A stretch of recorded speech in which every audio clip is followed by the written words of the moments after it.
let's go.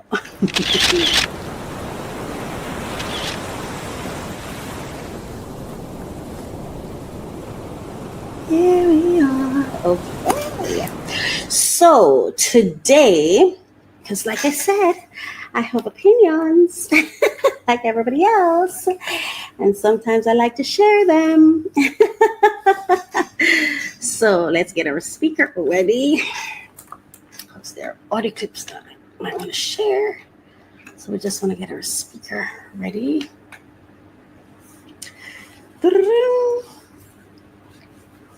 Come on, make that sound that you make.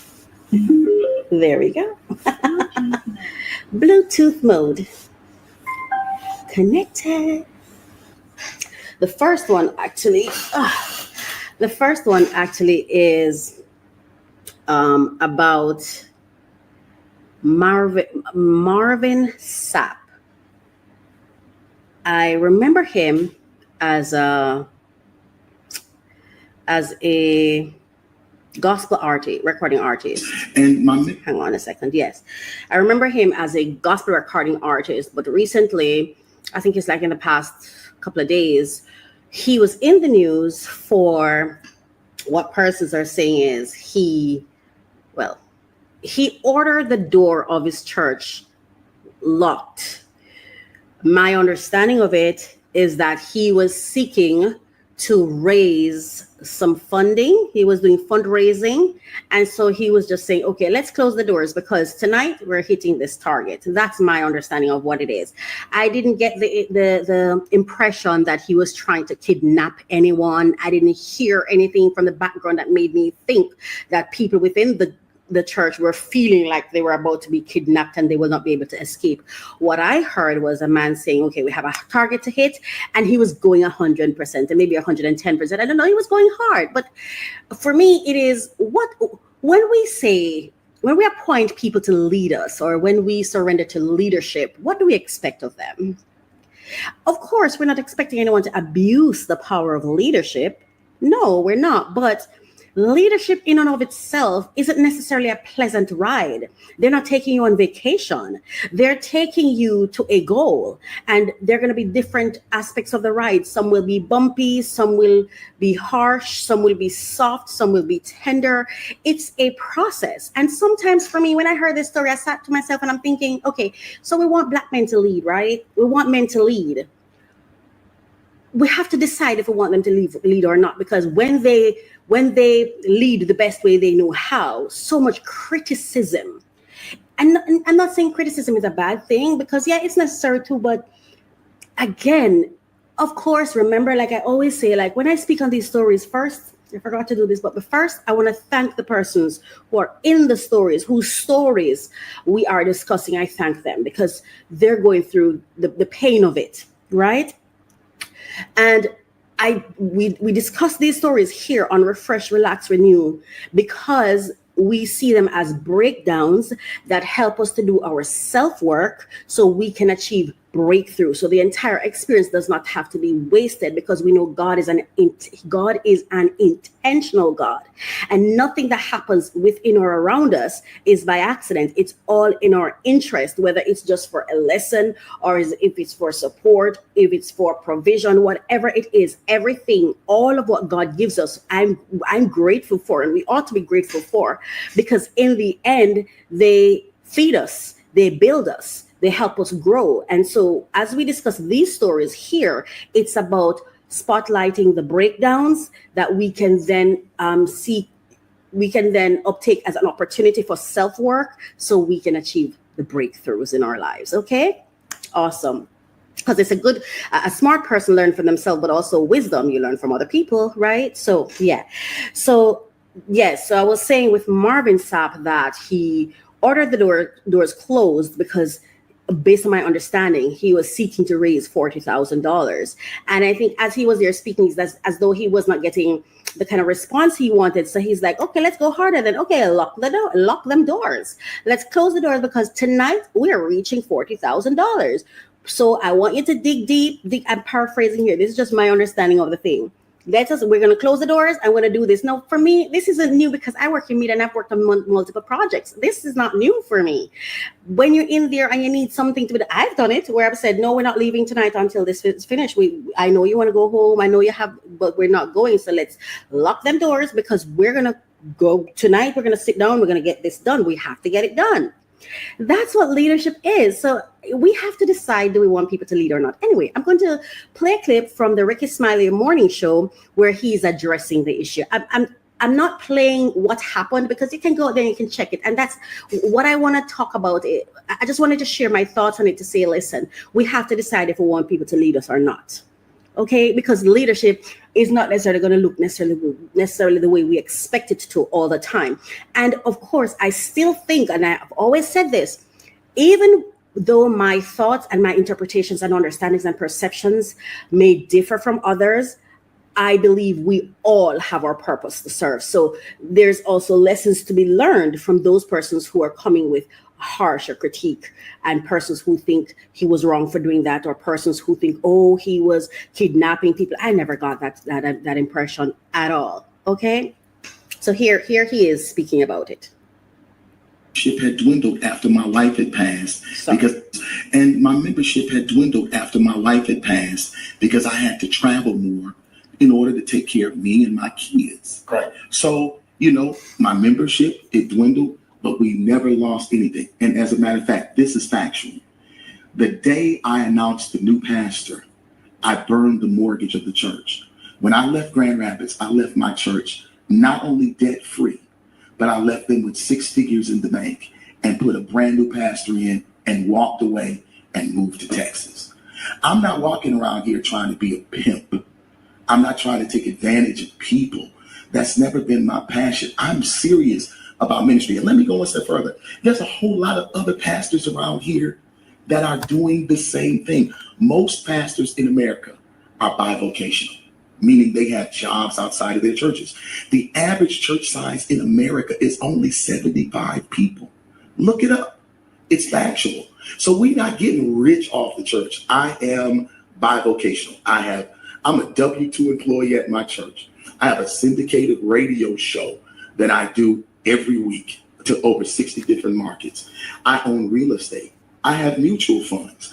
I have annuities. I have stocks. I play the market. I took my money and I didn't trick it.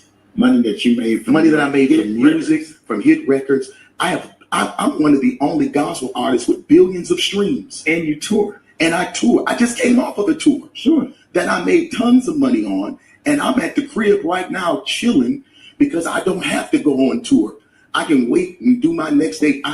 Basically, you saying all that to say you don't need no $40,000. I don't. Done. And I will take it if they gonna give it to me. But I did not raise this money for the premise and purpose. And that was a program that helped you get right to where you They are. gave me a platform. And my membership had dwindled after my wife had passed because I had to travel more. Right. Isn't it sad that this man had to come out here in these streets and had to put his financials on Front Street? Isn't that interesting? And let us ask ourselves this: who are the people who are speaking negatively about him? Are they members of the church? Are they people who care about the church? Are they people who have been supporting the church? I'm just asking. I am just asking. And I'm not saying if they haven't, they have no right to speak. I'm just asking. But what I take from this is, or what I want to say about this and leave the thought I want to leave on this is, we have to decide, do we want these men to lead or not? We just have to decide. Because if we're going to place them in leadership positions and expect them to deliver leadership targets, and if you want them to be accountable for the outcomes, then you're going to have to trust their process and you're going to have to support them. Everything and everyone is flawed. So will there be some flaws in the outcome? Yes, but we have to wait to get to the outcome to then learn what the flaws were or what the gaps were, and then we have to learn from the gaps. We can't anticipate the gaps or anticipate the failures of a leader and expect that that leader is going to be able to operate with confidence. If you want your leader to operate with confidence, you have to give him the leg room and the latitude.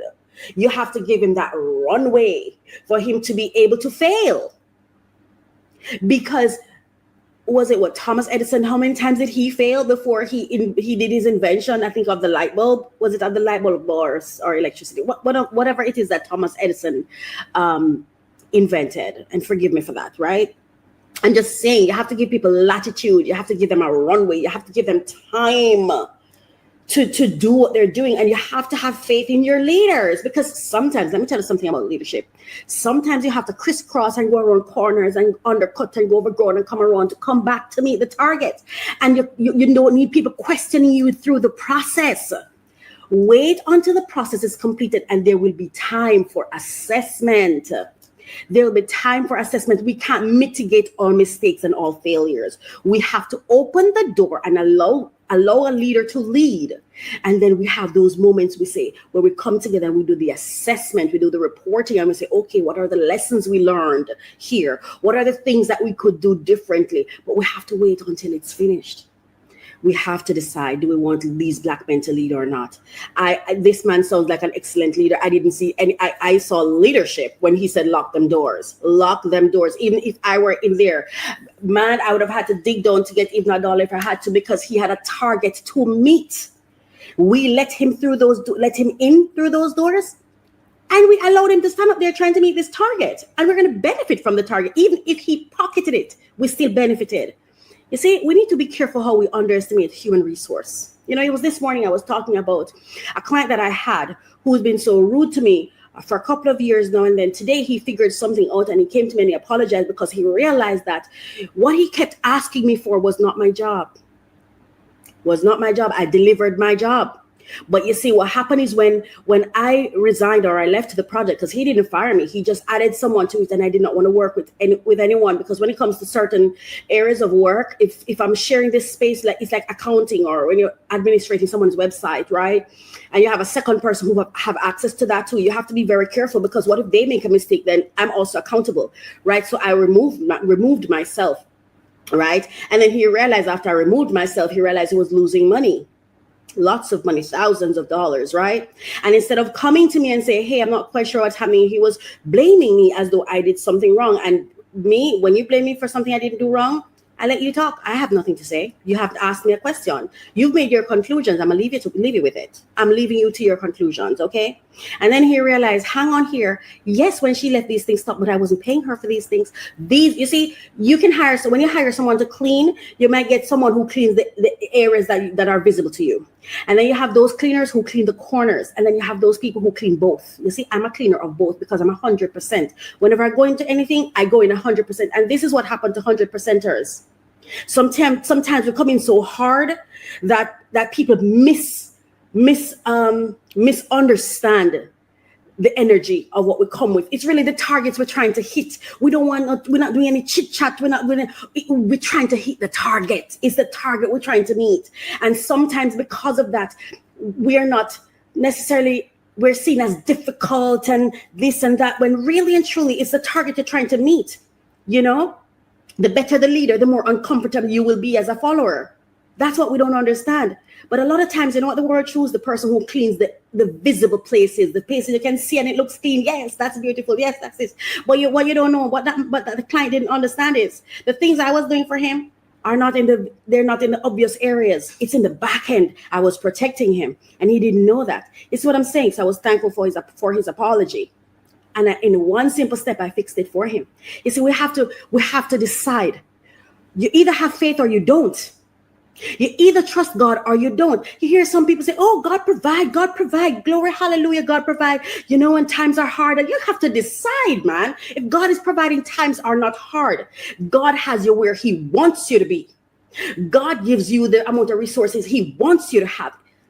I'm just saying, we have to decide. I'm not here to, we have to decide. It's either we believe God or we don't. It's either we have faith or we don't. It's either we have the leader lead or we don't want him to lead.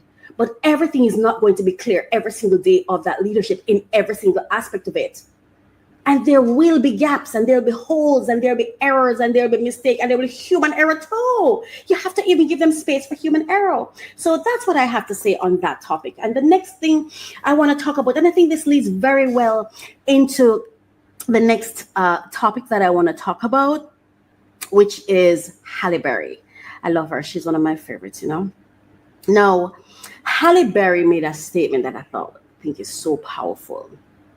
The system is not really designed for us, so we have to stop coveting that which is not for us. What is she talking about? Now, Halle Berry questions impact of being first and only Black woman to win Oscar for Best Actress. And she says, did it matter? Did it? Did it matter? Does anything, all right, any seed you plant that didn't grow and expand so you can impact other lives with it, so that it's not just you but a greater benefit than self, is it worth it? If I'm building a house, and at the end of building that house, the only person who but the only person who benefits from it ever is just me. It's just me, nobody else. It never inspired another house. It never inspired a homeless person. It didn't do anything for anybody else. You have to ask yourself, was it worth it? Not that it's not good enough for you. Yes, it is good enough for you, just you. There's certain things that, if you have to build it just so you can enjoy it, yes, it has a lot of worth. It is fantastic. Congratulations, Halle, on your Oscar. But if that thing does not inspire or affect others or impact others in any positive way, was it worth all that work? Just put up a tent instead of build a house. You know what I'm saying? I'm just saying, I know that for me, I want my work to have value. I want whatever I do, whatever I take on, even this podcast, like I would like to know that there's somebody who's being inspired by it. So even just one person being inspired by it. You know what I mean? That's what I would like. So I understand where Halle Berry is coming from. And so it led her to talking about, okay, these systems, this is something that I never quite understood. I never quite understand somebody protesting to be let into something that they didn't own or it wasn't theirs. It is just something I never understood. I've often wondered, like, why are we protesting to be let into a place that we don't own? You see, I have no problem with segregation. I don't. I'm not saying there should be or shouldn't be. I'm just saying I don't really have an issue with it. I think people have the right to gather in groups that serve their needs based on who they are. And we have segregation everywhere. There is segregation. I'm segregated in my own home. Strangers don't live in my home. You have a school for the deaf. Can I say deaf? For the hearing impaired. You have school for this. You have Apostolic Church and Church of God. That's segregation. That's separation. That's separation based on the target audience. So I never quite understand when I see my people protesting because they need to be let into somewhere, or they're not hiring me or my kind or whatever. Okay, so we build our own. Let me tell you what I think protesting should be for. I think protesting should be to prevent you from negatively affecting or impacting what I'm building for me and mine.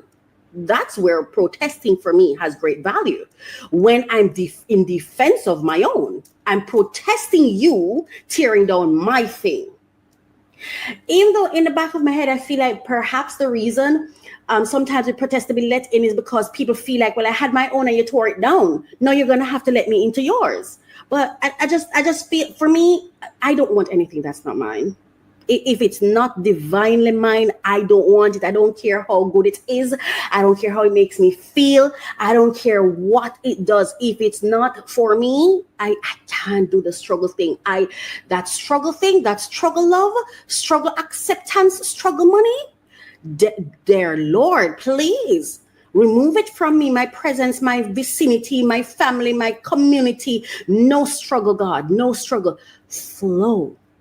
I want what the universe has for me. What was appointed for me? What was assigned for me? That's what I want. I want what wants me. I want to be where I'm welcome. Yes. And I'm not saying everything is perfect. There are dark holes and imperfections and blemishes everywhere. But the blemish should be on the lesser side, and the benefits should be on the higher side. I find that, especially when it comes to this topic, the whole Oscar thing, I feel like the few crumbs that they've allowed to escape the table indicates to me that this is not for you.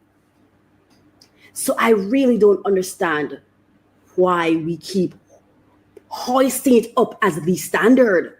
It cannot be the standard when it's not for you. How can you make something a standard for your life when it's not for you? Which means you will not have any power in its leadership. You will have no power in how it's exercised or how it is operated. You have no power. Why would we? And I think we do this not just in the Oscars, but throughout our communities as melanated people. We prop up these people and these powers and these movements that does not prioritize us. I just don't understand it. I'm not saying it's right. I'm not saying it's wrong, because maybe that's God's will. I do not know. I just don't understand it. So I completely understand what Halle Berry is saying. And I also want to say this. Though now Halle Berry